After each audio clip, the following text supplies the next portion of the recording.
my name is Gabriella Magali, and I'm your host for today. Thank you so much for joining me. And also joining me, I have number 7, 8, 9, and 10s from the Circle of 10 of Bayonne High School. Hey guys, how you feeling today? Good. How are you? Pretty okay. What are your names and your ranks in the Circle of 10? I'm Caroline Resk, and I'm rank number 7. I'm Eliza Ahmed. I'm number 8. I'm Carlos Agaibi, and I'm ranked number 9. I'm Paulina Kukar, and I'm number 10. I'm Reese Trowbridge, and I'm the other number 10. Congratulations again for getting into the Circle of 10. Could you guys give us a little background of where you will be attending this fall for school? This fall, I will be attending NJIT. I'll be attending University of Pennsylvania. I'll be attending NJIT. I will be attending Columbia University, but in Israel. And I'll be attending Villanova University. Wow, those are great schools. Congrats, guys. Thank you. Can you explain to the audience what really was your motivation and drive into making it to the Circle 10, if you even had intentions of making it into the Circle of 10? I honestly did not know that I would make it. My drive was to just, try my best, do my best, but after, I found out I was doing pretty good in school, I think my drive was probably my parents. Yeah. I didn't really have intentions of making it in the Circle of 10. I thought it'd be great if I could, but mostly my motivation was to do well in school. I wanted to really make my father proud. In the very beginning, around freshman year, sophomore year, I did have intentions. I really pushed really hard to try to make it in the Circle. Once quarantine hit, dreams sort of faded. But then comes senior year, I see my rank comes when the ranks came out in September. I got really excited, and I really pushed hard to try to achieve this dream of mine. What really fueled me was like that sisterly competition of my older sister was, I believe, number 8 in the Circle of 10. And so I knew I had to fill in big shoes, and I was like, all right, let's get to studying, doing this and that. So here I am. Yeah, I don't think a lot of us had intentions of originally being in it, but I think when we all got the ranks in September and we knew kind of where we fell, the pressure kind of hit everyone, so. Yeah, it's a great accomplishment that you guys made it, but it's even harder because you're in the midst of COVID. So while we were sophomores, we went on quarantine, so it kind of just set everything back, but you were still able to, have this big achievement.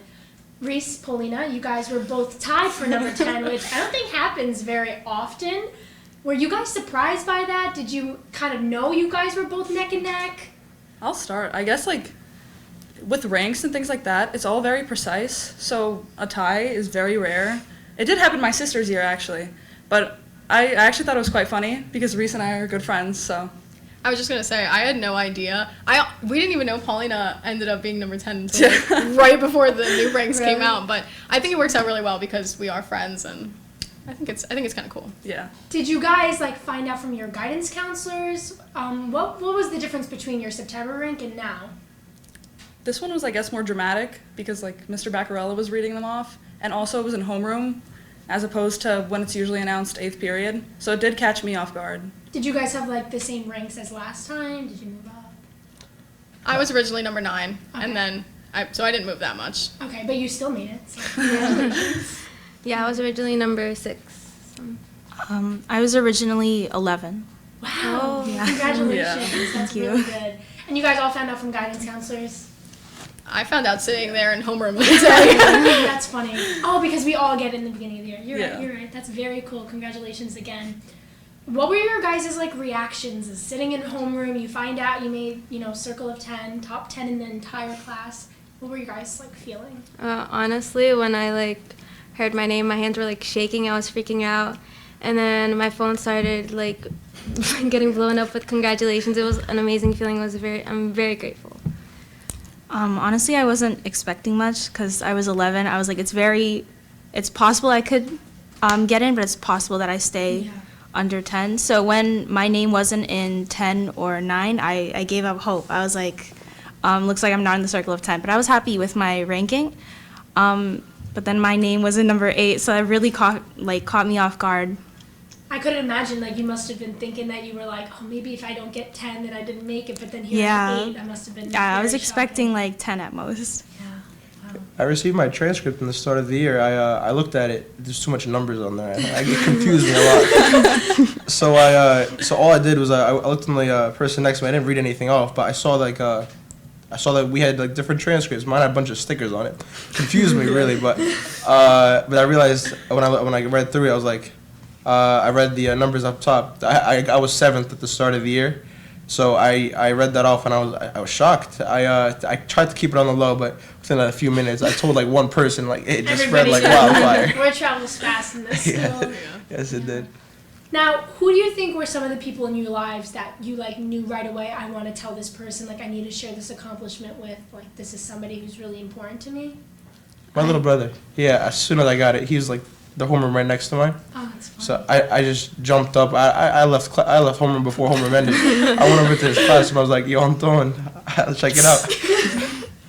Anybody else? Yeah, same. I think once I found out and I got my paper, like I immediately left homeroom and I got on the phone with my mom and I called my parents and let them know. Were they happy? For you? Yeah, definitely. So happy. For me, definitely, I wanted to let my family know. You know, they're some of my main motivations. So I thought I wanted to make them proud, so I thought they would be really happy to know that I made it in the circle of 10. Definitely. Funny you guys say that. I don't think my father actually knows I'm in the circle. No way. Yes, I've been keeping it on the low because I'm trying to really make him proud. I'm trying to surprise him on graduation. So So he'll definitely find out either through this interview or graduation. hopefully he doesn't see the interview because I really want to see Yeah, graduation. let's hope that graduation comes first. What about you two? For me, I mean, I really tried to keep the circle closed. I only told my sister, obviously, my parents, my grandma, my hamster, you know, the general Kukar group.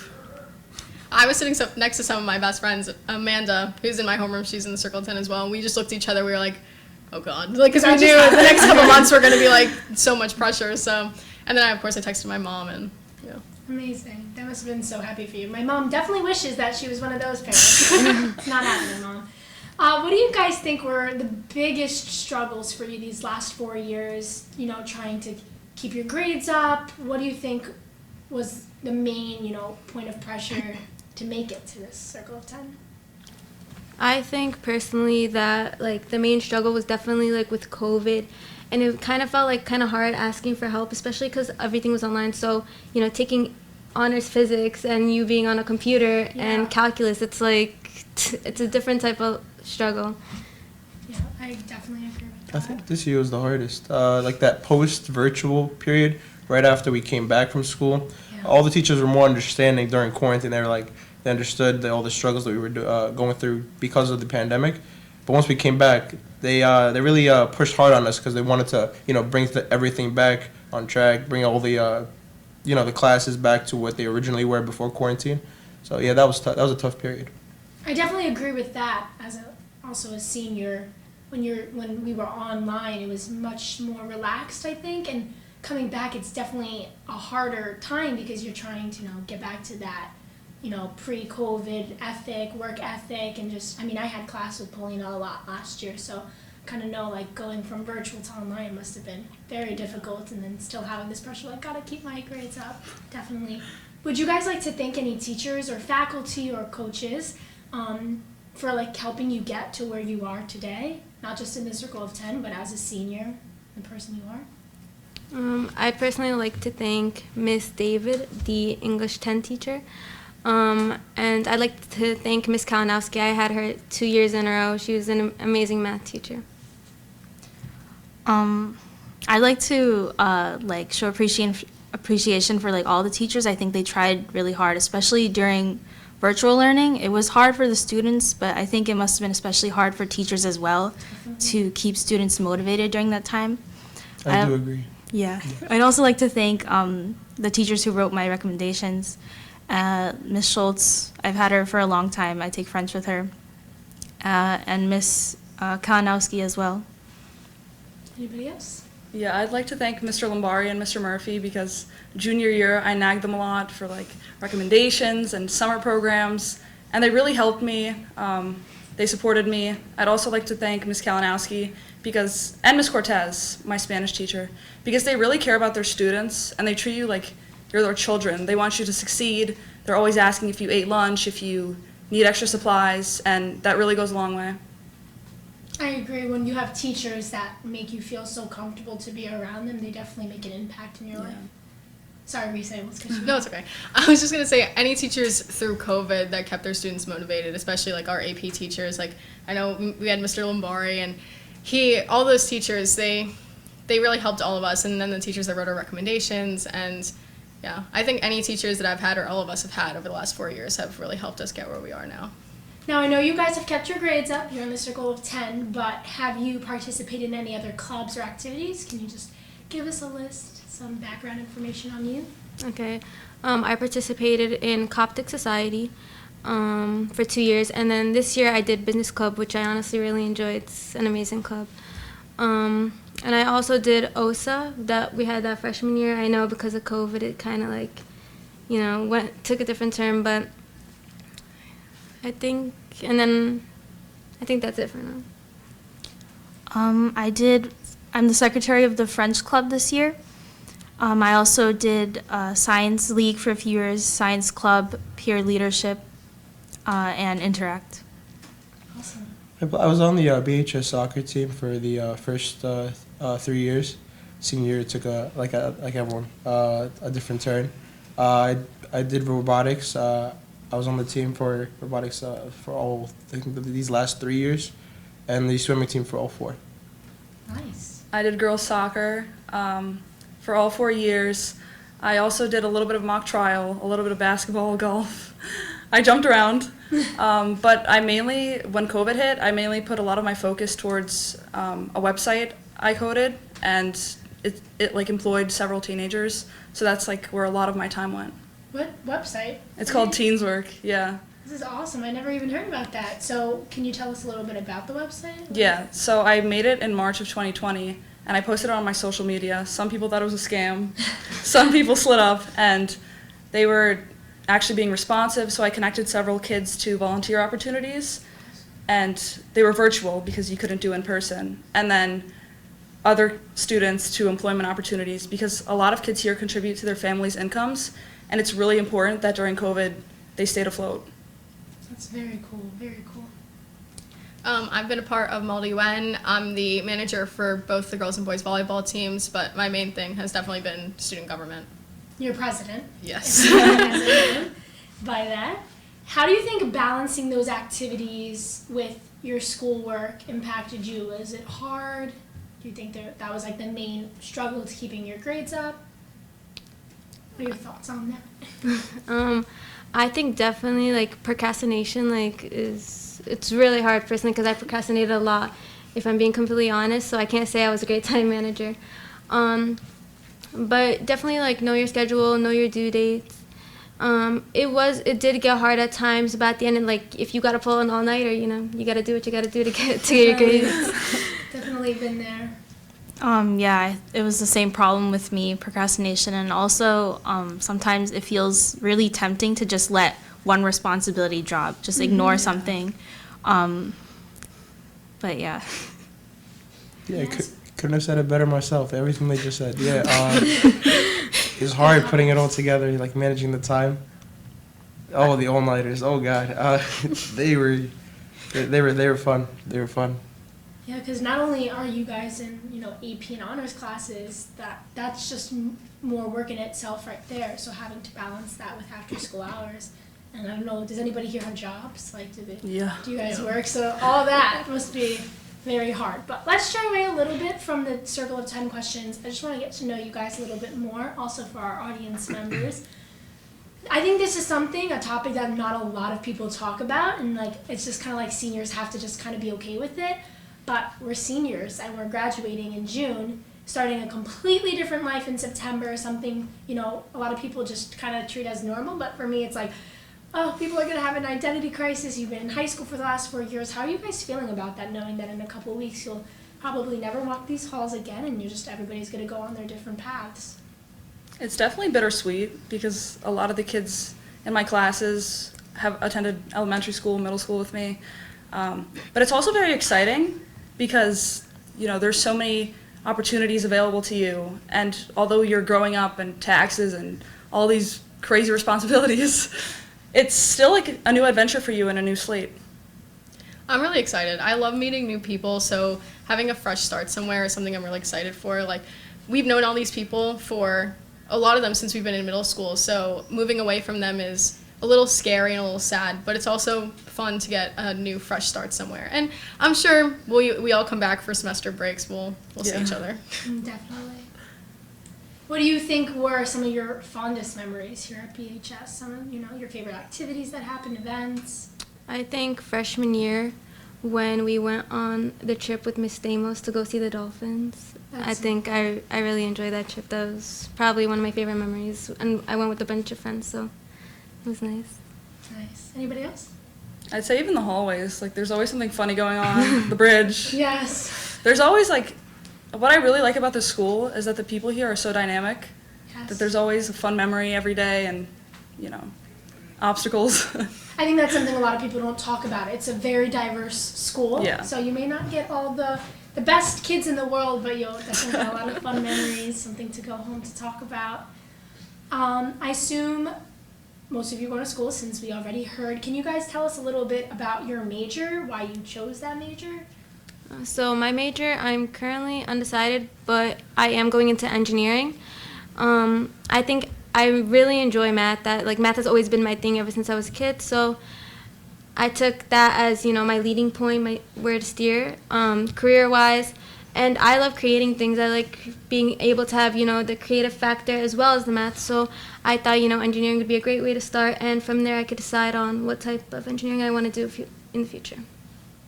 Taking a lot of different classes senior year, you're able to, broaden your horizons, see exactly what you like. And some people aren't undecided senior year, so seeing, what you may be interested in definitely can make a big impact. What about you two? What are your majors? I'll be studying data science, so crunching numbers, studying patterns, behaviors.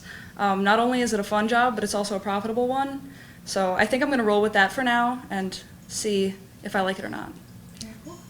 I'm going to be majoring in biology. I've known for a couple years now that I want to go into medicine. I don't know exactly what yet, but I'm also in Miss Lavery's AP biology class, and it's my absolute favorite class, so I think that's what I should major in since I love that class so much. Very cool. What made you guys decide, the schools you're going to? I'm assuming most of it's for your major? Yeah, so I tried to choose a school that was close by. I didn't really want a dorm. And so out of my options, NJIT was definitely, it's the Institute of Technology of New Jersey, so that's, I think, where I would want to go for engineering. Definitely a smart choice. So I chose UPenn because it has a lot of academic resources, and it's also not too far from home. Especially since I'm interested in genetics and medicine, I know they have a lot of really cool research going on. I remember in my AP Bio class, I did a project about gene therapy and current research that's happening in that field, and actually one of the things I found was that UPenn and the Children's Hospital of Pennsylvania are working on new gene therapy techniques, so that's something I'd really like to work on while I'm there. Very interesting. Well, I got into the medicine program in NJIT, and they work hand in hand with the Rutgers campus in Newark as well. So it went hand in hand with my major, so I decided it was the way to go. And for me, I'd be graduating with 2 degrees, and it's both a liberal arts and a STEM education, so I get the best of both worlds. I'd also be studying abroad in Israel for 2 years, which is really exciting. That's very cool. Talk about a new start. But yeah.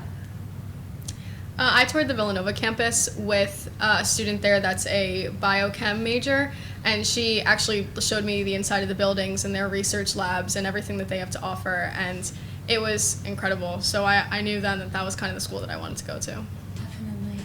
Can you tell us a little bit more just about your Israel abroad study? So there I'd be studying in a cohort of about 25 kids, and I've chosen the route of digital communications and studies. So I'd basically be studying patterns and behaviors in technology, which aligns with my major at Columbia, which is data science. So I'd say it really gives me a structured education and 2 degrees. Awesome. You guys obviously are having our annual Circle of 10 breakfast, or is it lunch? You tell me. Lunch. A lunch, I think, Lunch. yeah. So your annual Circle of 10 lunch, and I know you're allowed to invite one teacher each, I believe. Can you let us know who you're inviting and why you chose that teacher? I think we had 3 this year. 3 teachers. Oh, you had Yeah, to choose we had a 3. lot of Wow. Can you just give us a little rundown of who you're inviting? So I invited Miss David, Miss Januszewski, and Miss Thompson-Bess, who's the guidance counselor. I invited my stats teacher, Miss Caputo. I invited my French teacher, Miss Schultz, and my history teacher, Miss Fitzhenry. I invited Miss Abdul Noor, my math teacher. I invited Mr. Busha, and I invited Mr. Brancatel. I invited my Spanish 2 teacher, Miss Cortez, my human geography teacher, Miss Wiskowski, and my calculus teacher, Miss Kalinowski. And I invited our AP Bio teacher, Miss Lavery, and then my student government advisor, Mrs. Brown. Very nice. Now let's fast forward. You graduated college, you got your degrees. What are you hoping to do in the future? Like, what is your dream, job and career? I really hope that I get to work in the field a lot. I'm not much of a desk person, so I hope I get to, work in the field, very hands-on career. After college, I want to continue into grad school and maybe get a PhD even. And then after that, I want to work in research. Yeah, I would like to also continue after onto med school. And then probably it's actually been a plan of mine to be a physician for the military. Very cool. Yeah. I'm the opposite of Carolyn. I actually do prefer a desk job, but I'd be working at a desk, potentially managing corporations, and just providing a comfortable living for myself and my family. I think that's very important, and obviously with the comfortable living, I get to travel and pursue other passions. I want to go to medical school, and hopefully in medical school I'll figure out what I want to do after that. Very nice. Our last question for our interview. Can you guys just give any advice to any underclassmen or even juniors who are working their butts off right now to get to where you guys are? Just a little piece of advice. I'd say to give yourself a break. I often did not do that, and I kind of burnt myself out, and that's dramatically worse on your productivity than anything else. I'd also say to, take your education seriously. It's actually very important that you learn things, because come college, you're going to apply a lot of that. Anybody else? Yeah, definitely take care of your mental health. That comes first always. Make sure you make a lot of memories, spend a lot of time with your family and friends, so that later on in life you don't end up regretting that. And to, just like Felina said, to focus on your education. And make the best out of it. You have here a lot of opportunities, you have a lot of electives. See what you like, see what you don't like. It'll help you in the future moving on into college. Thank you guys so much for coming on. I really enjoyed learning so much about you all and your future endeavors. I wish you all the best of luck in the world. Thank you guys for joining me and learning more about number 7, 8, 9, and 10s of the Circle of 10. Stay tuned for part 2. We will get the rest of the circle on. Thank you.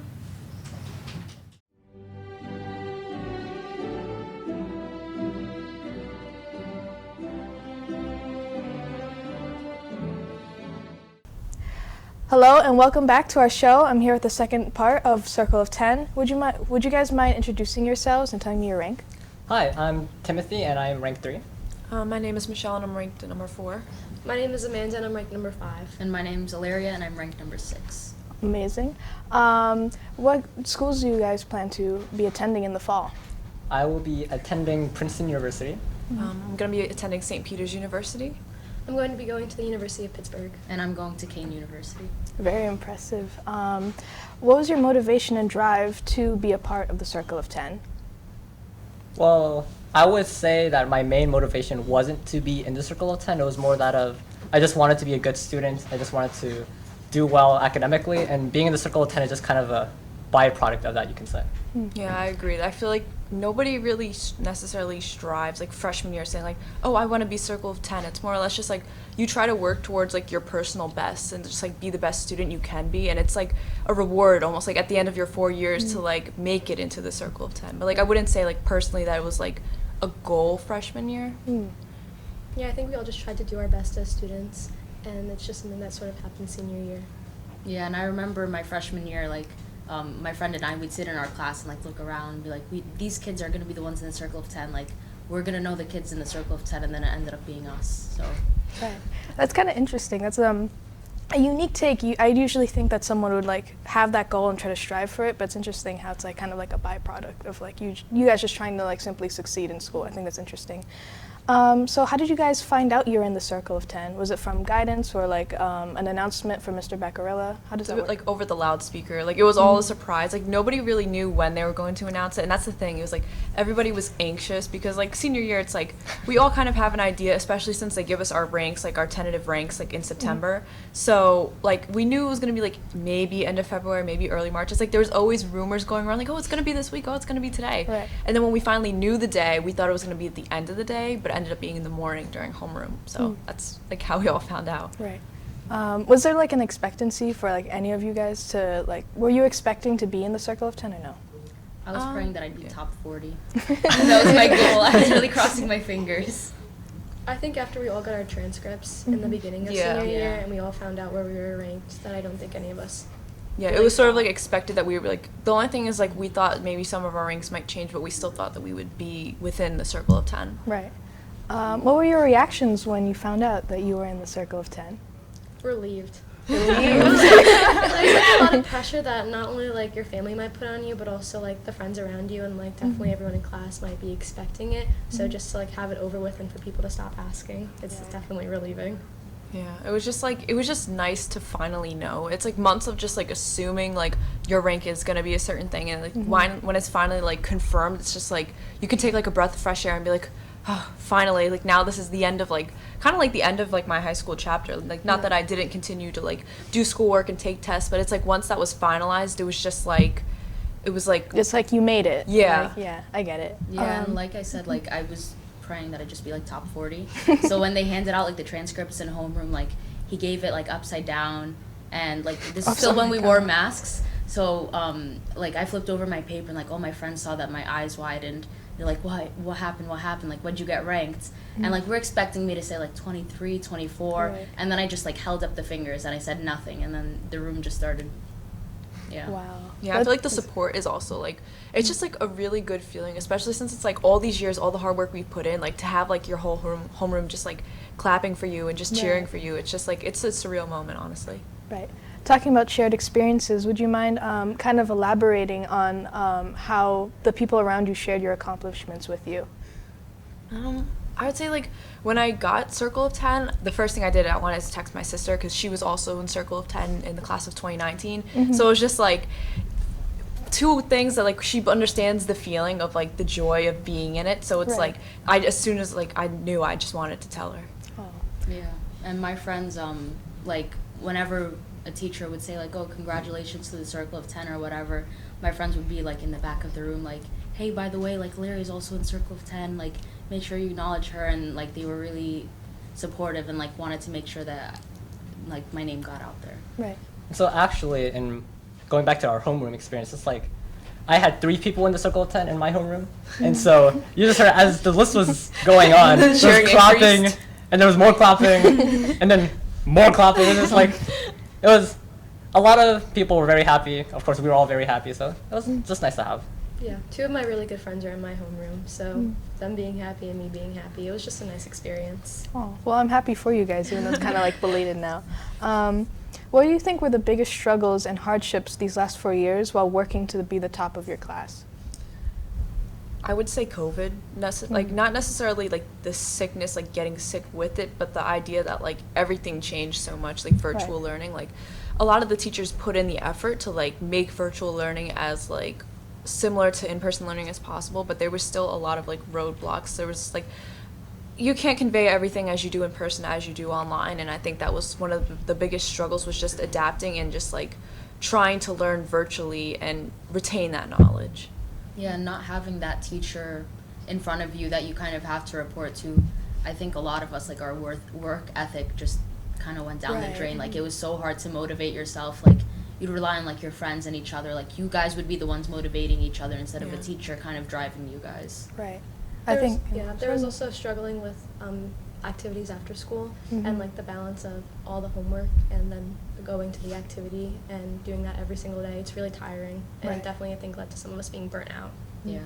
I think it's a nice comfort for some people who I guess struggle more in class to see struggles from especially the circle of 10 because we have to know like we're all human. We're all students in this school. Like I hope there's not kids out there thinking that like us four sitting here we got here easily because it's just so much went into it and there's a lot of times we've all been burnt out. We've all cried over tests. We've all gone through everything that everybody goes through and just because we're sitting here doesn't make us any more special than the kids that went through high school and maybe didn't even get recognized for all of their hard work. Right.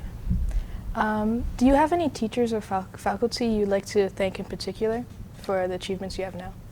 Definitely Miss Kalinowski. Like, shout out Miss Kalinowski. I don't know if she's watching this, but she is the reason why I got a 5 on Calc AB. Like, virtual learning, she put in so much like effort and work to make sure that we understood the materials, and I would not have gotten that score if she didn't try her absolute best to just adapt the class virtually. And, like, I forever thank her so much for that, for everything that she did. Definitely her, and then I would like to thank Mr. Lombari and Mr. Zwicky. English is definitely not my best subject, and neither is public speaking, and I thought those classes were definitely really hard, but they both made me a better student. So even though it was a lot of work, and I definitely struggled a lot, it was worth it, and I'm really appreciative of everything that they did for me. Yeah, and to go back to Miss Kalinowski too, during the double math, like I think we all took the double period. Yeah, we had the double period. She would just like, she'd always be motivating, like, she would say that like our class, it wasn't a class, it was like a room of kids who wanted to learn and experience, and like we were all like trying to learn with each other.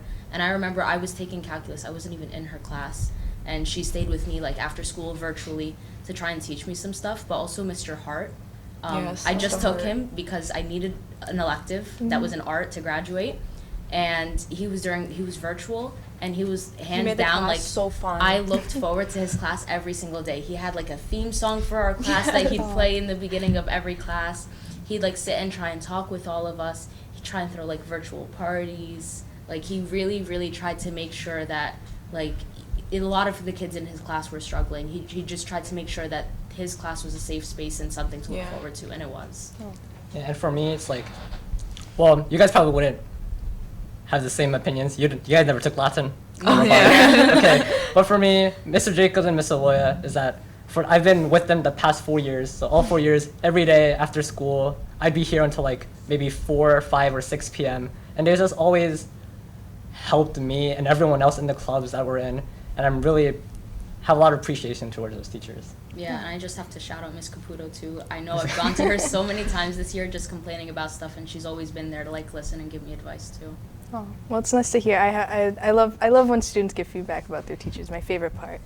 I know you guys were talking about this before, but could you tell me a little more about the after-school activities you guys participated in? I mean, personally, like, I kind of refrained myself from doing too many, like, extracurriculars because I was always worried that there wasn't going to be enough time for school. Right. I used to do Bayonne Club when that was still a thing, but unfortunately that's no longer a thing, so I'll be sometimes after school, like, a few days out of the week cleaning cages, helping with the animals, working on science fair projects. I got into the Beacon during COVID, so I started writing for them, and I'm still writing for them and as a section editor, and then this year I decided to do golf for fun. Golf? So, yeah. I used to play soccer. I played freshman year, sophomore year, and junior year, and then I didn't play senior year because of academics, but I did enjoy playing, and I used to play when I was little, and then I also really enjoyed the Mall UN Club because of all the trips and the conferences that we went on and just how it really helped me with my public speaking. I was in choir all 4 years. Now it's called chorale, but they don't even have it anymore because the teacher left. So I was gonna say because I haven't heard like yeah, anything. But my freshman year, our teacher was Dr. Rohn, and he taught me so much. He taught me basically everything I know about choir and music right now, and like I just improved so much from him. And even like outside of school activities, I've been part of Scouts since like 2013, and like I've worked my way up the ranks, and like I'm like one of like the troop leaders now, first class member. So that's like something that really stood out to me in my 4 years. You know, I tried to join a lot of clubs freshman year. I just wanted to do everything. Yeah. And then I did. There was track, there used to be a math club. I think they stopped that. They stopped it. With That's COVID. kind of sad. Oh. And then I was also part of OSA, the Biodome. That got shut down because of COVID.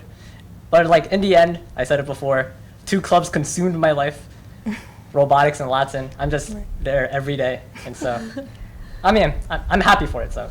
Right. no grudges against that. I know you guys touched on this also while you were talking about that, but how was life like managing these after-school activities and then your academics?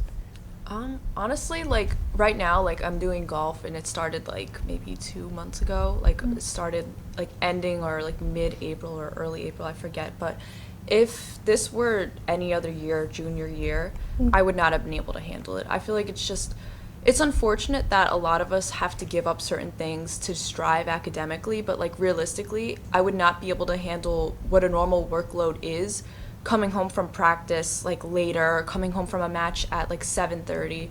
So like now, because it's just like most of our teachers have like sort of laid off on the amount of work that we're getting, it's like it's very doable, but like if you want to work to like just be the best student you can be, like I feel like your extracurricular activities can so easily just get in the way of that and hinder it a lot.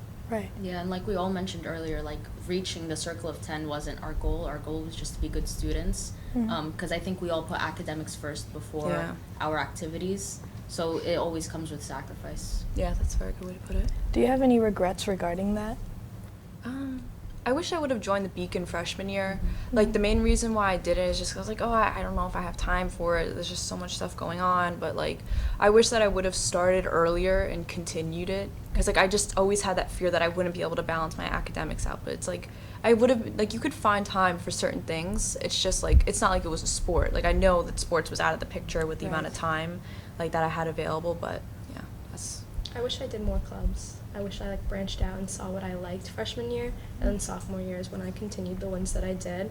I tried the forensics club for like a couple months, and I really liked it, and then I just stopped going because of how much work I had, because of AP testing and stuff, and then COVID. But that was like a club that I genuinely enjoy, and that I stopped doing because of all the work and stuff. Yeah, and even like disregarding clubs, like I said, we put academics like it's a priority, but still like we should be priorities over our academics, and it wasn't until recently that I started realizing like even if there's a lot of work, like I think my rest is more important, or I think that taking care of myself is more important than finishing this essay or this project. Right. That's just something that like a lot of us did not prioritize. Like to get to where we are today is like the amount of times that we just put work before ourselves, and I don't think that's really healthy. But it's just something that we all did, a mistake that we all made. Yeah, I mean, I had to pull a few all-nighters the past 4 years. Quite a lot. Like, sleeping 2, 3 a.m., it's like, don't do it. Yeah. It's not worth it. Yeah. It's not worth it. I'm really glad you guys mentioned that, because everyone wants to succeed, but you have to remember to put yourself first. Yeah. Like you, it's a slow process. You can't one step over the other. You can't just focus all your time on academics, because you're just gonna hurt yourself more than you know. Yeah. You get drained that way. Right. But that was a very heavy topic. But to try to stray away from that, let's get a little more real. How do you guys feel about being seniors? I know you guys are graduating very soon. It's honestly kind of sad. Like, I genuinely enjoyed my high school experience. Like, I'm sad that COVID happened, where I lost, like, that year and a half or, like, year and a quarter. Like, because I genuinely enjoyed high school. I didn't really enjoy middle school. High school was, like, my chance where, like, I met some of the best friends, like, friends that I'm going to carry through life. Yeah. So many teachers that have taught so many things, like, more than just even, like, lessons, just, like, life lessons, like, true life lessons, just, like, how the world works. And it's just, I value that a lot. And it's just... I almost wish I could stay here longer, but I know that there's a lot more opportunities out there, and I know I have like a future ahead of me. Yeah, sad and exciting. It's exciting to be moving on, and when you're thinking about that, it's nice. But there's definitely a lot of people here that I'm going to miss, and I think that's what's sad. It's like bittersweet, like because of COVID, like we feel like we haven't had enough time, and I honestly, even without COVID, I don't think that you're ever gonna think that you've had enough time before moving on to college, was just something completely different. It's not even like middle school, it's not like high school. You know, other than being both sad and excited that we're graduating, it's like at the same time kind of scared for college. Or it's like, I don't think any of us are kind of ready. So it's kind of like, it's a little bit unnerving. It's a new future. Starting a new chapter. Yeah, and being like the oldest of like a first generation too. Like you're on your own. Right. You have to figure it out first, and then you can lead other people. Do you want to talk about that next chapter, Tim? Do you have any plans, anything? Like plans for? The future, your future goals. My main goal right now is to survive college. Then after survive college, maybe go to a medical school. I want to go into cancer research. Right. That's what I want to do. Yes. And as far as me, I want to, well, when I go to St. Peter's this fall, I'm going to be majoring in nursing, and then hopefully I plan to get a master's eventually to become a nurse practitioner, and yeah, I'll be able to specialize and work in hospitals around the area. My goal is to be happy, first and foremost, I think, especially because I'm moving a little bit far away, and I'm a little nervous about that. But after my education, I definitely want to work in a city. It'd be really nice to work in Washington, D.C., and maybe do something with the government. Ooh, wow. Yeah. So I'm kind of, again, like I said, I'm trying to prioritize me over education. So my goal right now is to be a doctor, to go to medical school. I want to like be an emergency doctor. But if I realize that that's not feasible for what I want and what I want for myself in my future, then probably something in like medical research. Right. Cool. I see a lot of medical field stuff. I hope I don't have to see any of you guys in the future. Getting away from like the future and more looking back in the past, what do you think were the hardest classes during your years in Bayonne High School? AP Calculus BC. That was quick. So, honors physics, but physics is just a difficult Yeah. subject in general. And the English classes too, just because definitely don't write essays in my free time. But those were probably like my hardest ones.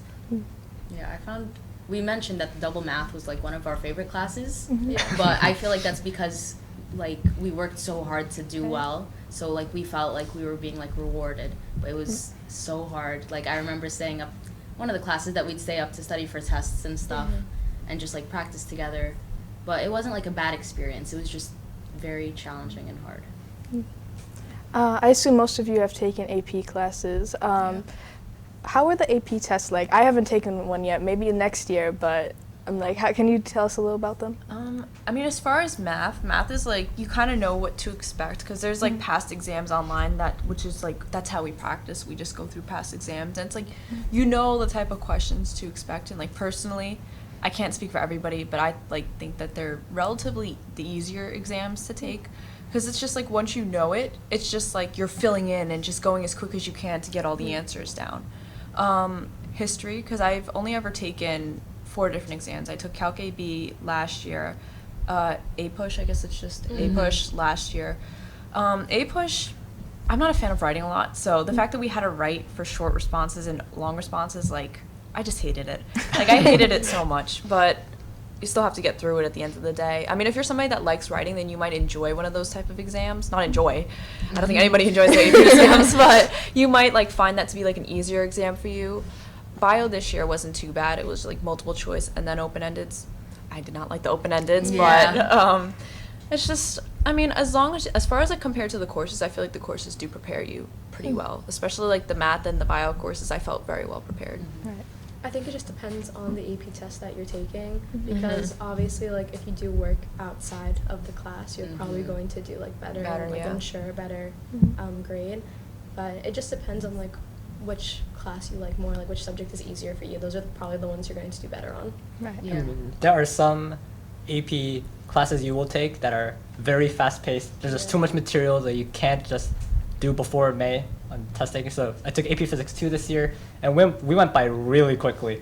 Like in the last week, we were learning about nuclear physics, and by learning, I mean I don't remember much of it. So there are some classes that are much faster than others. You just need to really decide why you're taking those AP tests and how much you really want to use your time and resources on. How much you want to sacrifice. Like, also, That's like, everything I is feel like don't overload yourself with APs just because you think you're gonna. Then that means you're gonna get so many college credits. Because then like you also need to mentally prepare yourself to take all these AP exams in a row. Correct. Like because they are all ending up in the like first couple weeks of May. But like some people like you had so many exams all back to back. 6 in 3 days. Oh my gosh. It's just like people like going into it, like people need to know that like the exams, like know to expect the exams to all be around the same time. Yeah, but I took Calc and A-Push last year. I liked the A-Push. I didn't think it was that bad. Then this year I took Psych, Stats, and Bio. Stats I thought was easier than the class itself. That doesn't mean slack in the class. I thought it was easier than even the practice exams we did in class. Bio I thought was about what it was moderate. Yeah. Psych, I felt like half of the exam was statistics, which boded well for me because I took the class. But people who didn't take stats, I don't know how they would have even gone about doing that. Right. So to the juniors and even other underclassmen that are working, really hard to hopefully one day make it to the Circle of 10, do you have any advice for them? Don't burn yourself out. Don't burn yourself out. It's really not worth it at the end of the day we're being awarded and recognized, but at the end of the day, you come first, and your academic it does not define you as a person. There are so many people that I know that have so much potential that aren't even in the Circle of 10, and they're going to be going to they want to become doctors and stuff. Right. Just do the best you can for yourself. Don't force yourself. Just be you, and don't let it take over your life. Yeah, and I'm not encouraging people to not do their work, but let's say you have a project, it's already 2 a.m. and you're not done. Just submit it Just one go to day sleep. late. Yeah. It's not going to be that. It's one project out of how many years of classes. If you're really striving to be Circle of 10, the one project is not going to make that big of a deal. One bad grade doesn't define you. One bad test project I think 10 even will define you. Right. Well, thank you all for coming by. It was lovely having you. I loved having this talk. Remember to stay tuned to our future Circle of 10 interviews and episodes. Thank you for watching.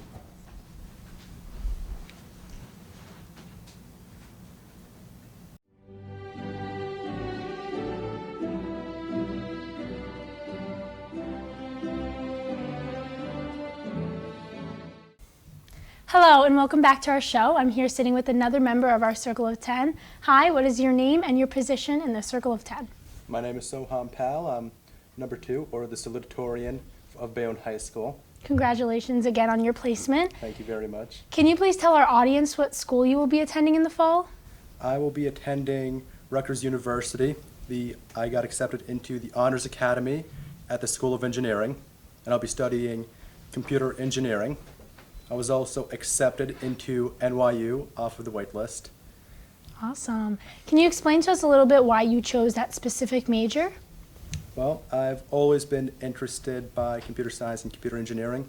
I like the creativity of it, building something up, so I felt that computer engineering would be the main subject for me to go into. I love the design process and all those scientific and creative aspects of it. Definitely. What was your motivation to be in the Circle of 10? What really pushed you and was your big drive? For me, I never really considered about the Circle of 10. I was just trying to get good grades. But it was a really welcome surprise when I found out I was number 2 in the Circle of 10, so that was exciting. But up until then, I never really considered about it.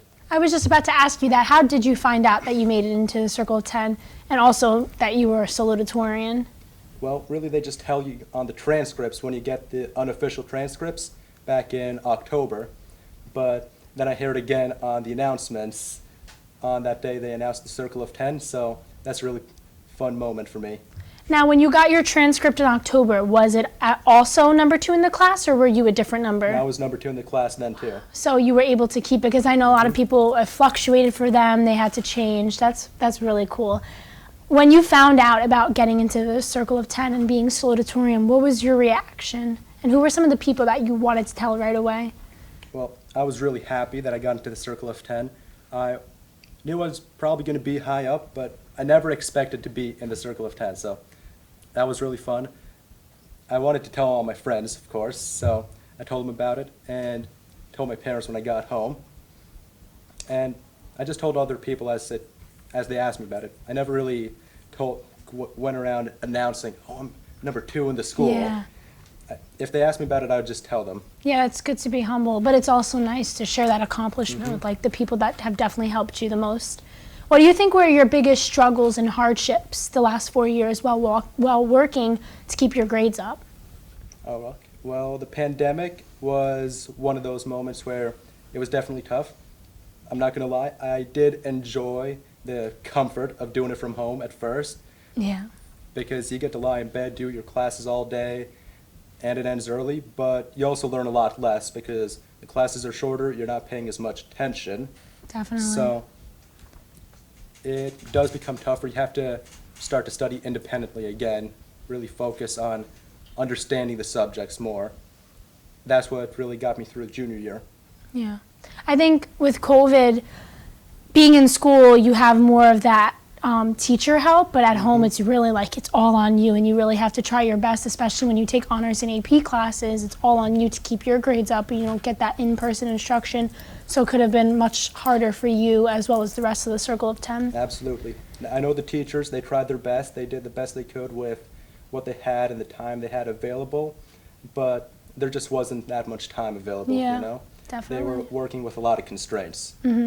Do you have any teachers, now that we're talking about them, or faculty members that you want to thank for helping you get to where you are today as a senior? I want to thank Mr. Katz, my calculus teacher, Ms. Patel, my physics teacher. I'll say this, her tests, they were hard, but she was really generous with the curves. She was kind. She'd let you retake the test. So I really like that. Mr. Fung, my computer science teacher, and Mr. Lombari, Miss Dave, my English teachers. They actually reviewed some of my college essays. So I like to think that they helped me really get into those colleges by reviewing them. Yeah, it's important to have those teachers in your corner. Do you participate in any other activities or clubs outside of your academic career here? Absolutely. I've been in the robotics team for 4 years. I was the captain of the robotics team 16557 this year, along with my Congratulations. partner Syed. And this was a big year for us because we actually got to the state level tournaments. This was a big year. We've been trying to get here for 3 years, so it was a very proud moment for our team, having gone from just starting out with almost nothing to getting to this point. And me, Syed, and all of 16557 helped make that possible. We built the team to what it is today. Congratulations. Yeah, I remember announcing that, and I was like, wow, I've never heard the robotics team do this well, so congratulations for that. How do you balance like these activities and these clubs with your school life? It's just something you figure out how to do. You just have to make it work, you know? You find the right balance. You don't try to stress out about it too much. You know what you need to do. You just gotta strap your boots in and get to work. You gotta get it done. Definitely. Now, steering away from the academic questions, I'm going to talk to you a little bit more about you being a senior. And I was telling the other people in Circle of 10, I don't think people really talk to seniors about this a lot, but how do you feel like knowing that in a couple of weeks now, we're all going to be graduated, we're never walking back into this building, it's going to be a whole different chapter in your life. How does that make you feel? It's exciting and nervous, you know? We're moving off to different colleges across the state or even the country. It's a new chapter in our lives. That's obviously very exciting. I'm excited to go to college and all the stuff that college has to offer, but I'm also a little bit nervous. You know, it's going to be a whole new environment for me, and you get so used to Bayonne High School after 4 years of going here. Definitely, definitely. What do you think was one of your hardest classes these last couple of years? I would say probably physics. It's a lot of stuff to grasp. You got to understand both the math behind it and also the actual concepts, and sometimes the concepts can be pretty difficult to grasp onto. Definitely, all the formulas, all that type of stuff. Mm-hmm. Now, I assume you've taken AP classes these past couple of years. How were your AP tests? How did you prepare for them? What do you think was like your biggest struggle when it came to those tests?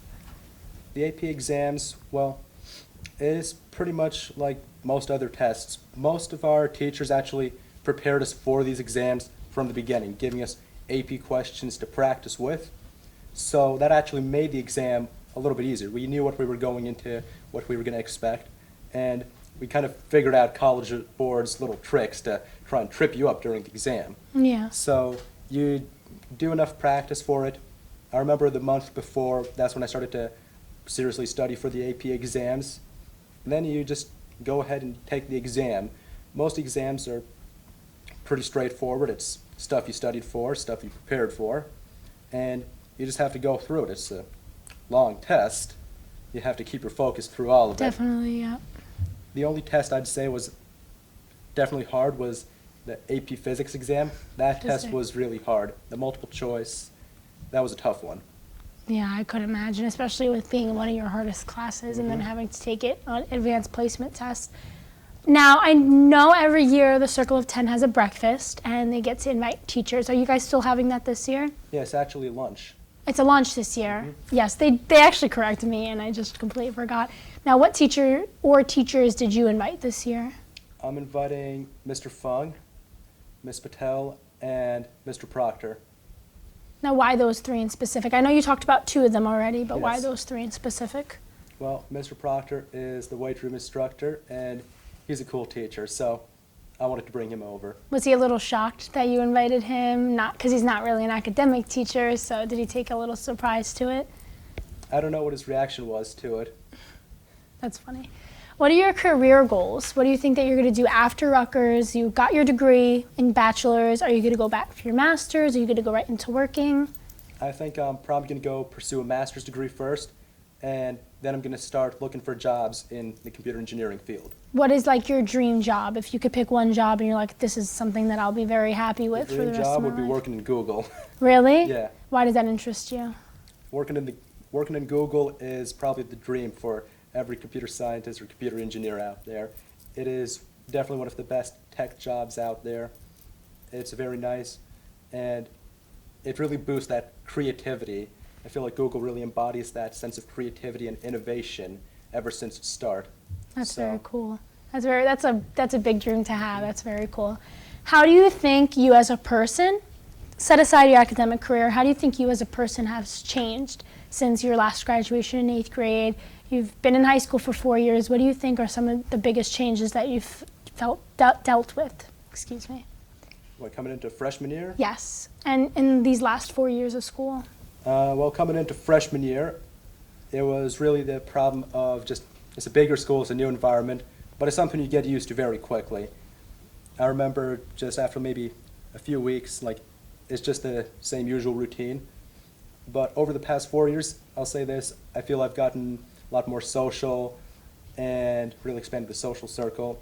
And I got into, and starting from freshman year, I would say, I got interested in other things than just academics. So I branched out from academics. I started focusing on all sorts of different aspects to improve upon.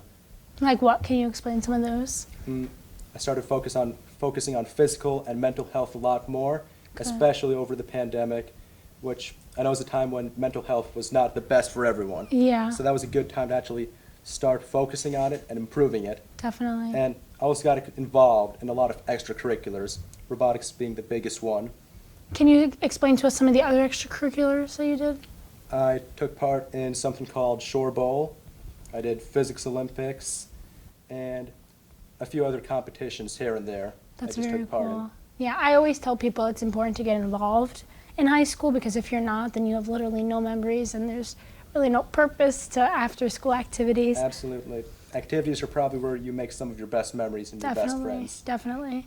To any juniors or any other underclassmen that are, working their butts off right now, hoping to get in your position as a salutatorian, valedictorian, or even just making it to the Circle of 10, do you have any advice for them? Anything that you could give them? Just keep working hard.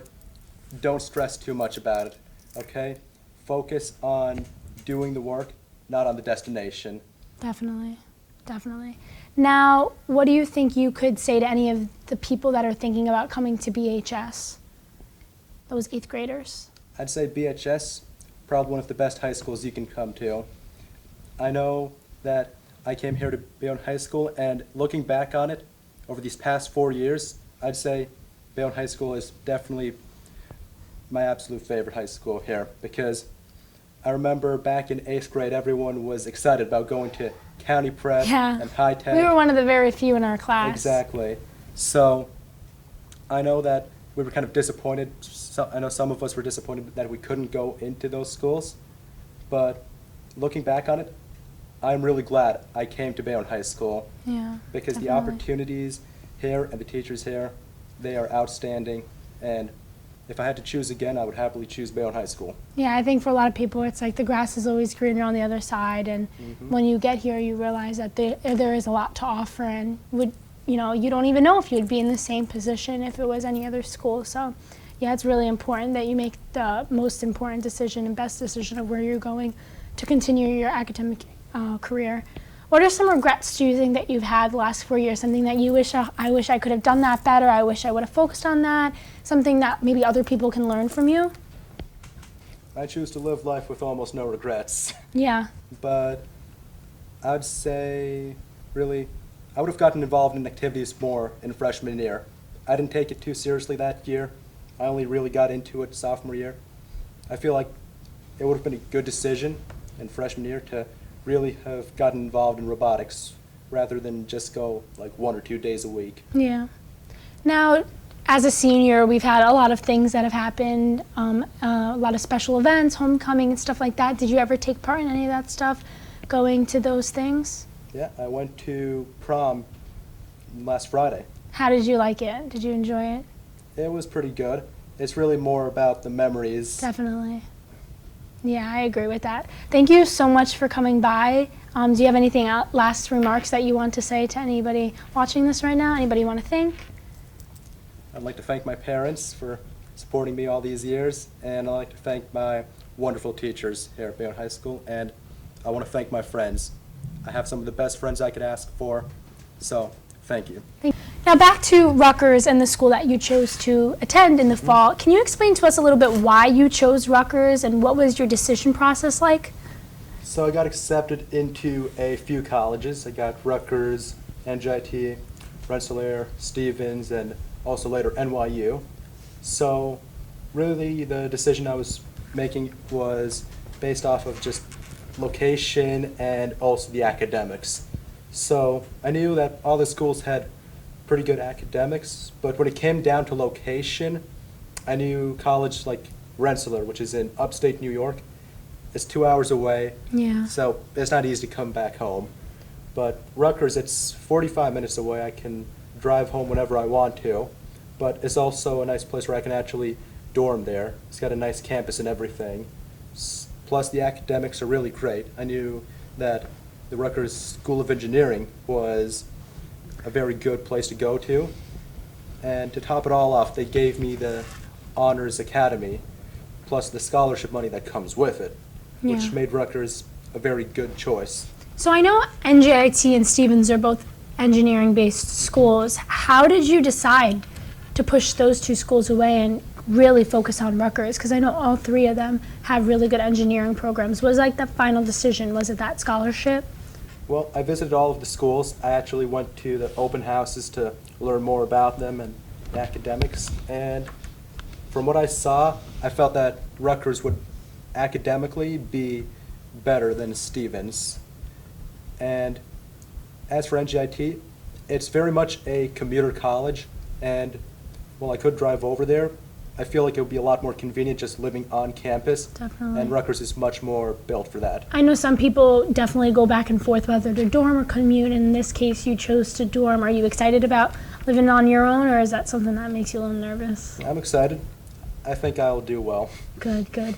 Now, did you always knew you wanted to do computer science as your major in college, or is that something that you gradually learned throughout the 4 years? It's something I figured out over the 4 years of high school. Very cool. Now, when you were doing, because I know you said you did the robotics club, when you were doing these activities in clubs, did you know, like, okay, I'm going to do this major in college, this is something I should focus on, or is it just something you were interested in? It was mainly something I was interested in, I wanted to learn more about, and robotics gives you that perfect hands-on experience. You're pretty much dealing in a smaller scale with what big companies work with when it comes to programming or engineering. So as I did robotics, I came to like the process of programming and working on these coding projects more, and I felt that computer engineering is the subject for me to pursue. So would you say you have been choosing your, your clubs and activities that you do based on your major to really focus on that? I guess you could say that. Now, what are some of the lessons do you think that you've learned from your teachers these last 4 years that you know, okay, this is definitely something I'm going to continue to remind myself in college? Well, I would say my teacher, Mr. Katz, he had put in a lot of life lessons in with his regular lessons. So he'd tell us that we should be honest, and that the most important thing is that we learn. It's not about just getting the grades, it's about learning the subject. And that's a pretty important thing to take with you to college. You're not going to get the best grades in college all the time. You can't always get all A's or all B's.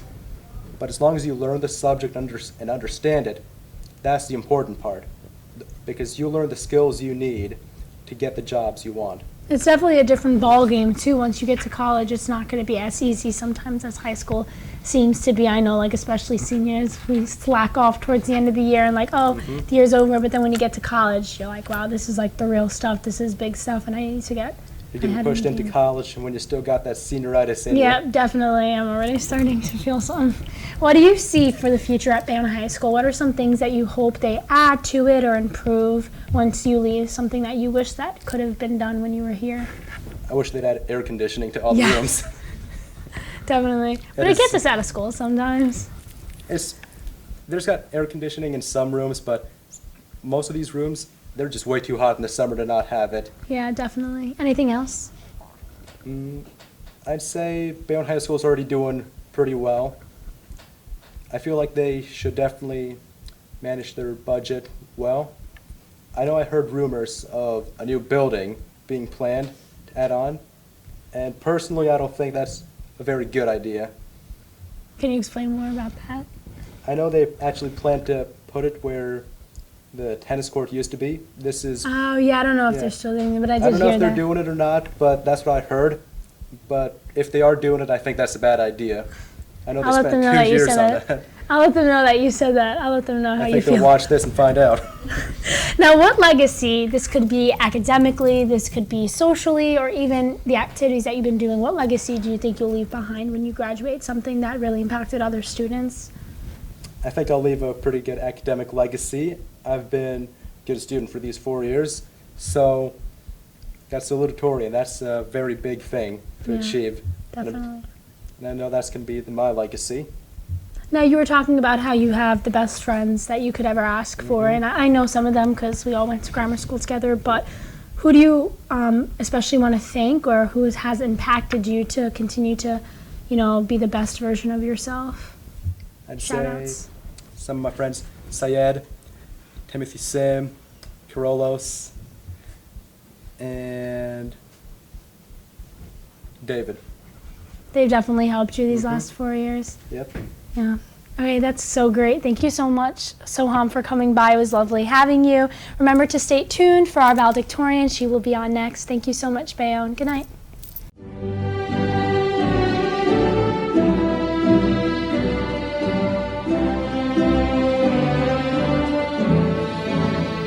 Hello and welcome back to our show. I'm sitting here with Bayonne High School's one and only valedictorian.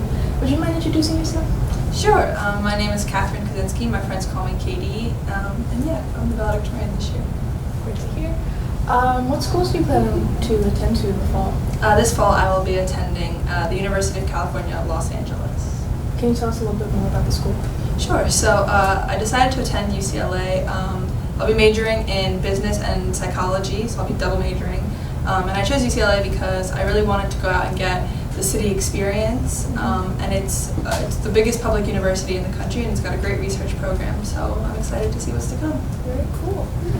What was your motivation and drive to make it into the Circle of 10? To be honest, it wasn't a thought that I had prepared for immensely, for the course of 4 years. It was sort of, I always just wanted to prioritize my academics, and I was always a very academic kid, and I loved learning, and I loved doing well in classes, and I wanted to just keep that up, and then we just sort of kind of ended up here. I find that in all of the Circle of 10 so far, they never plan on getting to the Circle of 10. Yeah. They just want to do good in school. Yeah, I mean, there's so many brilliant kids here that you never think it's a possibility, and then when you find out, it's a huge shock.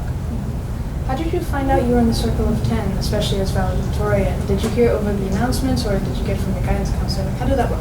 Right, so in September we received our transcripts in homeroom, and that was sort of our preliminary rank. So for that rank I was number 1 as well.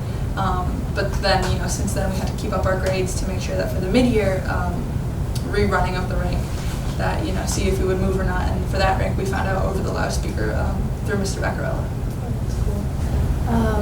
What was your reaction when you found out? I know there's a lot of mixed reactions out there. So. Yeah, I mean, I'm lucky enough that my best friend is in my homeroom as well. She's also in the Circle of 10, Paulina. So we were there together when Mr. Vaccarella announced it, and it was exciting in the beginning of the year too. But when it was official in the middle of the year, we both just kind of looked at each other stunned and couldn't. It took a few weeks to process that it was even real, to say the least. So, anyone else in your life that you shared that accomplishment with? yeah, I mean, it was really exciting getting to go home and tell my mom and my dad, obviously. My brother also was a very academic kid when he was younger. He's about 7 years older than me, so he actually lives in California too, so I'll get to see him more now. But being able to FaceTime him and tell him that. So my immediate family was definitely the people that I cherish that moment with the most. Is like academics like something really important in your family because your brother? Or? I think both of us prioritize it a lot. Both my parents moved here from Poland, and raising us here, they always told us, you have a brain, you should use it. So I think that they told both my brother and me that when we were younger, and I think we just wanted to make the most of the opportunities that we had here, and we're very lucky that it worked out for both of us. It's very inspirational. What do you think were your biggest struggles and hardships during these last 4 years, especially trying to stay as at the top of your class? I would say that the biggest struggles were probably, obviously with the pandemic and school going virtual, that brought about a lot of difficulties. It was hard just to not have, I'm a student who really likes to make connections with their teachers, and I think that was a lot harder virtually. And I think that just trying to sort of keep myself on task and keeping myself, keeping that mindset where you always are just striving to do things for yourself and wanting to be as best as you can for yourself and just for learning as much as you can, that, going virtual, making sure to keep that linear was probably the most challenging thing. I've said this before, but it's really nice to hear, especially from the Circle of 10, like their struggles during COVID, because everyone struggled. Right. It's very nice to hear, like, people who others look up to, like, we're all humans. We're all the same. We all have the same struggles, yeah. Right. Who are some faculty or teachers that you would like to thank throughout the years? I wish I could thank them all. I have been so lucky. I don't think I've had a single bad teacher here. They've all helped me in so many different ways, but I would say that probably the two most influential teachers in my life and my time here at Bayonne High School were from two very different fields. I would say Miss Lavery, she was my AP Bio teacher, and I had her virtually actually my junior year, and through the virtual learning, she was just so incredible. She really tried, you could see how much effort she was putting in to make the learning experience as similar as possible to what in-person learning would be like. And now senior year, she's invited me back to her class to get to do the things that I missed while we were virtual. So she's been so amazing both in and out of the classroom. And then I would say that Mr. Cashmer, Mr. Cash, my freshman year, he was one of the first teachers I had. He was my honors world history teacher. And he was definitely the first teacher that challenged me here at the high school, because I'd get a paper back, and if it wasn't a grade that I was satisfied by, I would go home and I'd spend hours fixing that essay to make sure that I'd get 1 point higher the next time. Like, he just really instilled that drive in me to want to be better and want to, make sure my work was as thorough and as authentic as possible. Wow. I've heard of dedicated teachers, but I haven't heard about dedicated teachers like the ones you just described. They were amazing, yeah. Did you participate in any outside school activities? I did a bunch of sporadic clubs. I tried to sort of spread my interests as wide as possible while I was here.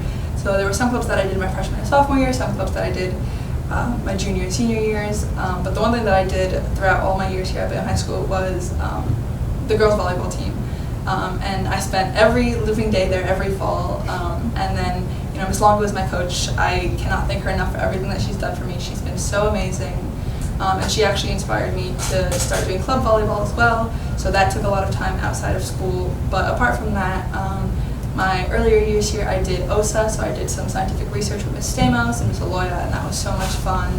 I am the president of the travel club here, so we went to Canada my sophomore year before COVID, and that was one of the best trips of my life. I met so many amazing people, and getting to learn about the culture with some of my teachers was just amazing. I also do the Ambassadors Club here to sort of help be a little bit of a leadership position here during, school-hosted events, and a couple other things here and there, but those were the main things. I think you said a couple of things here and there, and you gave me like a whole list. Now, with all the things you do, how do you find the balance between schoolwork, like academics, and these outside activities? It's definitely challenging. I would say, My sophomore year was probably the most jam-packed I've ever been in my life, and it was really hard. But I'd say, my best friend was my planner from Michael's that I bought at the beginning of the year, and I listed out everything that I had to do, and I just tried to, I like being as organized as possible. So just if I had something written down that I had to do, I had to do it, and I didn't let myself stray from that, or I tried not to at least. And I think that just having your priorities set and sort of, keeping order with what you want to do, both, socially and academically and athletically, that's how you're able to find that balance. Now, talking about priorities, it's like trying to move a little bit, nudge to the side. And I know you're a senior.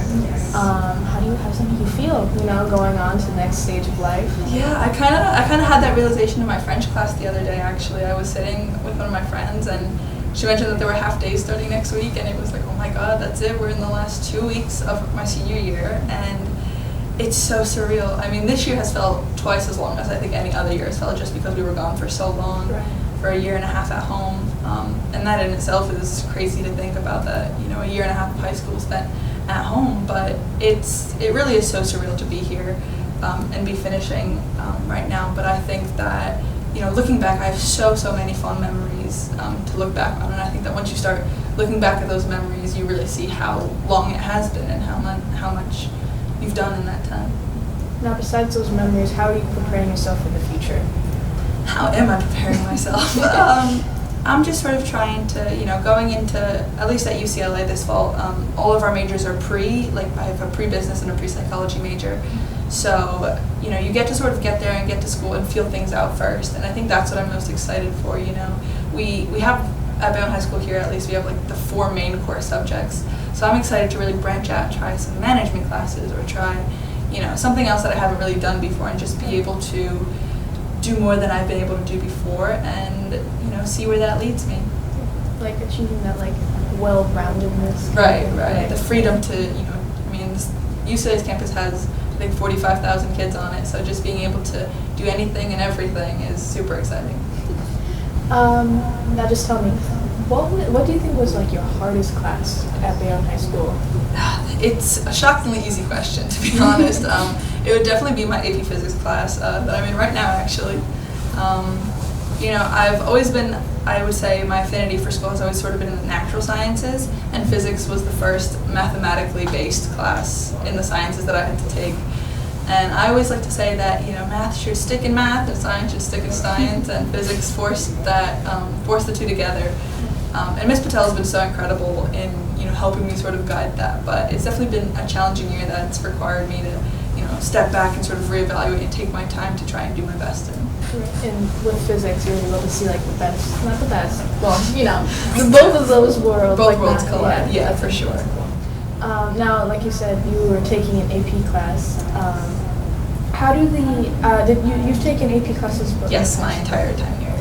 The entire time? Yes. How do the AP tests work? Oh, the AP test, the dreaded AP test. So my first AP class that I took was actually my sophomore year, and that was the first year of AP US History. So I didn't take any exams that year. But my junior year, I believe I had 6 exams, and those were all taken virtually because we went virtually. So I sat at my dining room table, I had my computer out, and for 3 hours at a time, I'd sit and try my best to remember everything that we learned all year. But this year, the AP test happened just around a month ago, I believe now.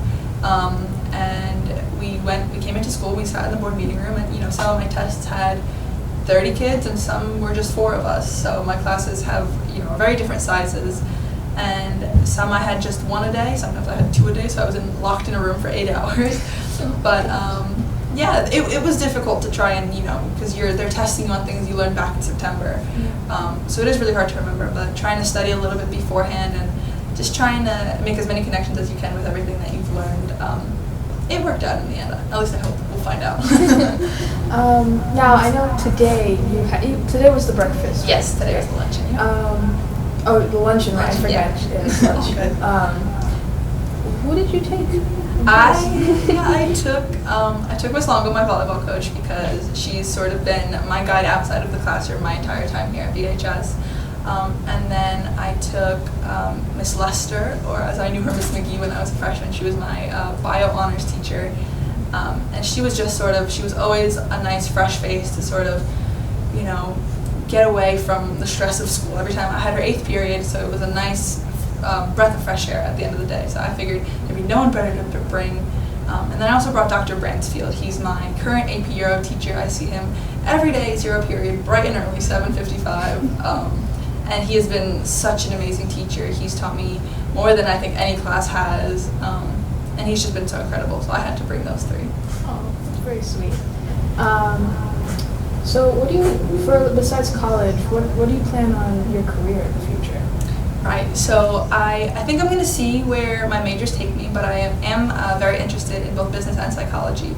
So I'd love to do some research in, psychology and sort of try to use my business degree to help make healthcare more accessible, because, than it is in big business nowadays. But I also am very interested, ironically, in film.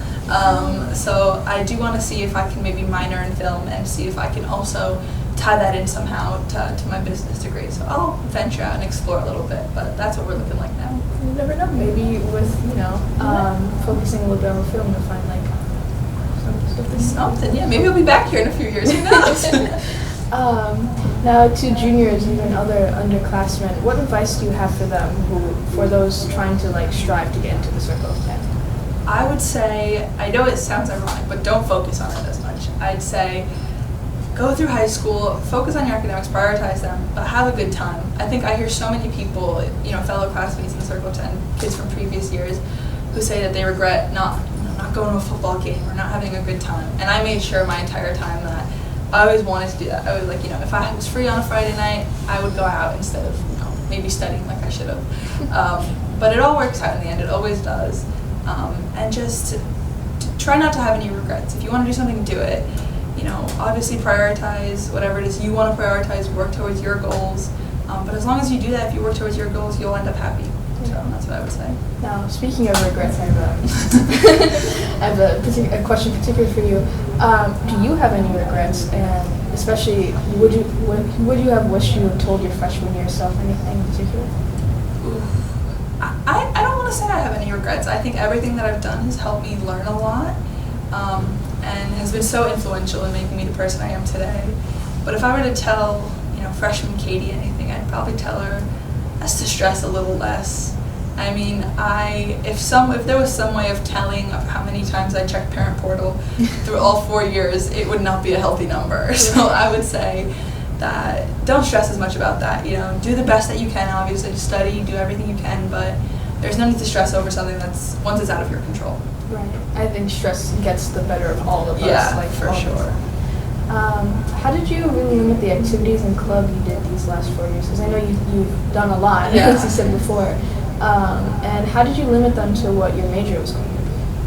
Ooh, that's a good one because actually, funny enough, not a lot of my clubs were, I wasn't in the business clubs here at Bayonne High School, but I did the clubs academically that I was passionate about. Coming into Bayonne High School, I was very much a STEM kid, and I did, the scientific research room with STAMOS, and I had a blast with that, and I did Model UN for a little while. I helped Miss Toomey out recently too as well with the junior Model UN, and I absolutely loved everything I did, and I think that it was super influential in just helping me find what I was most passionate about.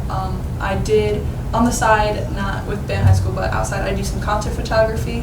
So I've been doing that and sort of getting around that and networking within people in that industry has helped me figure out that, that I can combine my, desires to pursue business with the passion that I have for psychology and STEM. And I'm lucky enough that UCLA offers double majors, so I do have the opportunity to follow both of those paths.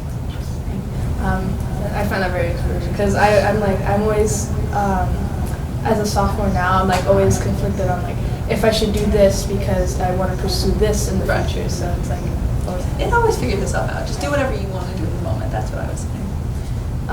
What are some lessons you've learned from your past teachers that you think will impact your future, especially going into college? Oh wow, so many. It's hard to even think of one. Like I said, I think Mr. Cash. Since my freshman year, it's so crazy to think about how long ago that was. That was 2018 to 2019. Oh my gosh.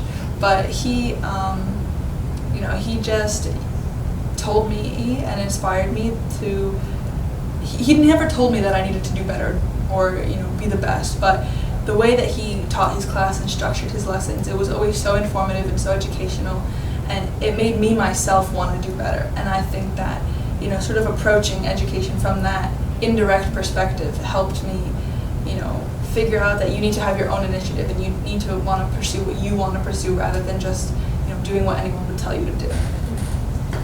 Now, what do you see for the future of Bayonne High School, especially when you leave? Oh my gosh, I hope it does as absolutely incredible as possible. I mean, I have so many friends that are underclassmen and they are so brilliant and they're all so talented, and I think that it's absolutely amazing. I mean, I know some of the sports teams are doing incredible, and every direction I look, Bayonne High School always has something to, you know, be in awe of, and I think that is so inspiring, especially for such a big building with such a big population. I think that, you know, sky's the limit for Bayonne High School. Now, what legacy? This could be academically, socially, or even with the activities you were in. What kind of legacy do you think you left behind for Bayonne High School? I hope a good one. I don't know. I'd like to.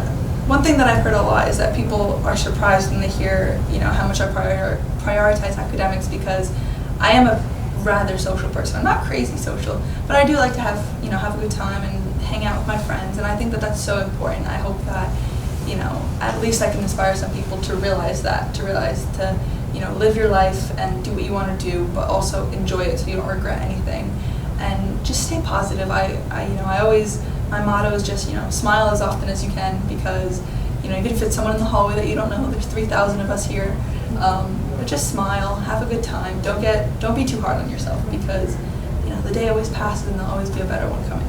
And you never know who really needs that smile. Exactly, right. Yes. Now, another question. How did you end up choosing the school that you're going to be attending to? Like, what did UCLA have to offer that you just could not decline? So much. I think it was really, location was a big thing for me. I really wanted to be in a city, so I also had NYU as an option, and that was really close to home, and it was also, you know, obviously in New York. But I just thought that the opportunities at a big public research institution like UCLA were unlike any other, and with that being, you know, I had toured it before, and now my brother lives in California, so my mom and dad should, you know, be happy that we're in the same state now. But it just it checked all of my boxes. It was, you know, a prime location in LA. It has great networking systems. It allows me to double major so I can follow, you know, all of my interests. And there's a huge student population with so many clubs and different initiatives that I can get involved in. So it was just perfect. Did you have anyone in particular that inspired you to pursue what you're going to do in college? I mean, I don't think there was one person in particular. I think it was just everyone that I've surrounded myself with these past 4 years, whether that be my friends, my classmates, my teachers, all of my teachers, and my mom and dad, my brother. I mean, all of them have had such a huge part in my life, and I think that, you know, they all gave me the confidence to be able to make that decision on my own, and have it be a decision that I feel very confident in. Now, I know I worry about how my parents feel about my grades, but I just have to ask, how do your parents feel, specifically about your accomplishments? I mean, I would like to think that they're very proud. They've expressed how proud they are, and I think that, you know, I did this so that, you know, I did it for myself, but I also did it for them because they gave me the opportunity to be able to, you know, be so lucky as to have an education here in the States and to, you know, just have a wonderful childhood growing up. And, you know, I hope I did what they said, and, you know, had a brain and I used it. And yeah, that was it. They've always been so supportive. They were never overly forceful with academics. It was always something that I wanted to pursue, and I'm very grateful that they gave me that opportunity. Did you find any inspiration with your brother in particular, or was it just something you knew you wanted to pursue? I mean, growing up, my brother is a pilot for the Navy, so he's a fighter pilot, so very big reputation to live up to.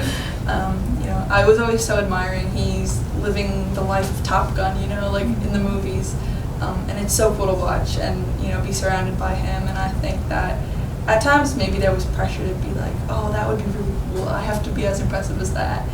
But you know, everybody thinks it's so cool, but he's just a normal person too. So I think that, you know, he talked to me, and, you know, everybody just kind of agreed that I needed to do whatever it was that, that's what he was passionate about, and I needed to do what I was passionate about. And everyone supported me in that, and I couldn't be more thankful for that.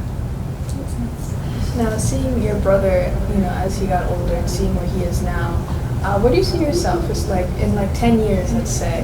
Where do you see yourself? I know 10 years is a lot. Yeah. Just try to New decade, 2032. I would say, I know this is a cliche answer, but hopefully just happy. I'd love to have, maybe gone to grad school after undergrad and have a job or an internship or some sort of opportunity where I'm just happy doing something and I'm contributing back to, society in a beneficial way where I'm helping others, and just hopefully doing what I love, whatever it is that may be. Now, is there one memory from high school that will make you remember Bayonne High School forever? Oh gosh, so many. I mean, there were so many small memories. A lot with sports. My volleyball team was absolutely incredible. Every Saturday morning practice, I think I will remember forever. That lack of sleep that gave me, but I wouldn't trade it for the world. Me and my best friend, like I mentioned before, we were on the golf team for I believe our junior year that was, and that had a lot of great memories. A couple of balls lost in the pond at the course for sure. Maybe a few broken windows here and there, but yeah, hopefully Bayonne High School doesn't come after us for that. But yeah, I mean, so many small memories. It's been incredible. Is there anything else you'd like to say before we? I mean, I just like to thank everyone that's kind of helped me get to where I am today. All my teachers, all my classmates, all the underclassmen. I hope that in however long it'll take for you to graduate, I hope you have a fulfilling time. Hope you make the most of your 4 years here, and it'll be great. And just follow your passions, and you'll be happy. Well, thank you for coming by. I had a wonderful time talking to you. I found you very inspirational. Well, thank you again for coming. It was wonderful having you. If you didn't watch our last episodes, make sure to give them a look. Meet all the rest of the Circle of 10. Lovely people. Thank you for watching. Good night, Bayonne.